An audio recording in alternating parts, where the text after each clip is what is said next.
I thought his speech tonight was deeply concerning. And look how he phrased the outcome of this war. He said we need to end the war, quote unquote, responsibly.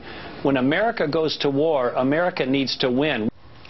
Let's bring back our panel. Reed Wilson, Christina Bellantoni, and Mark Murray. Christina, boy, an aggressive Tim Pawlenty, you're never sure which day. Is it going to be the aggressive Tim Pawlenty or the guy who showed up at the debate and decided not to?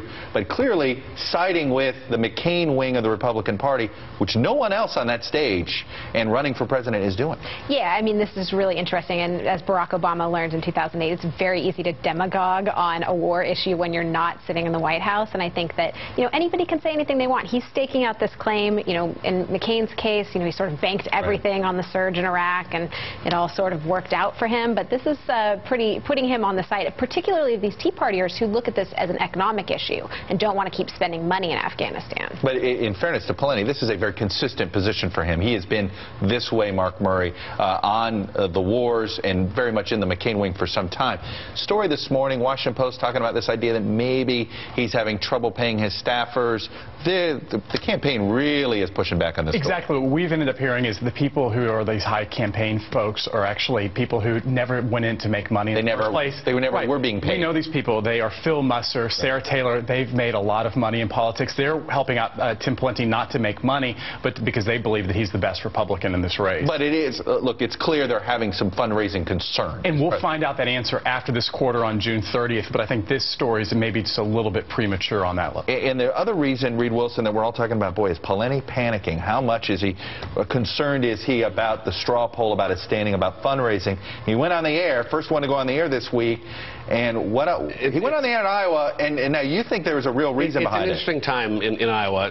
You remember back in the 2006 cycle, there was a Rhode Island Democratic primary. Democratic candidate went on the air, tried to improve his numbers right before a poll came out. Now the Iowa poll was the Des Moines Register, the Ann Seltzer, the gold standard of Iowa caucus polling is in the field this week. I don't know, but as you made the point earlier, if the Seltzer gets out of the field early, so whether or not this ad is really going to have any impact on those voters who are actually getting the phone calls, I think we'll wait to see. He needs a good number out of that. Poll comes out 9 p.m. Saturday night. A whole bunch of people at Saturday, instead of drinking beer, going to be refreshing the Des Moines Register webpage for that. Okay, shameless plugs time. I just plugged the Des Moines Register website for 10 p.m. Saturday night. Christina, what do you got? I'm going to do a roll call's front page today. First off, we have an excellent story about Orrin Hatch, who is basically staking out his as far right as he can possibly be, trying to be Tea Party. Of course, this headline, Hatch lets his inner Tea Party loose.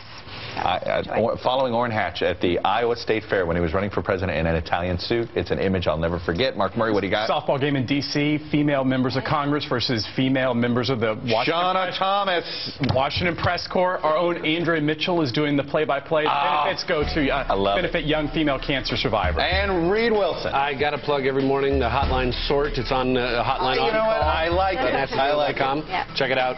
It's a lot of fun. The one part of the job that I miss.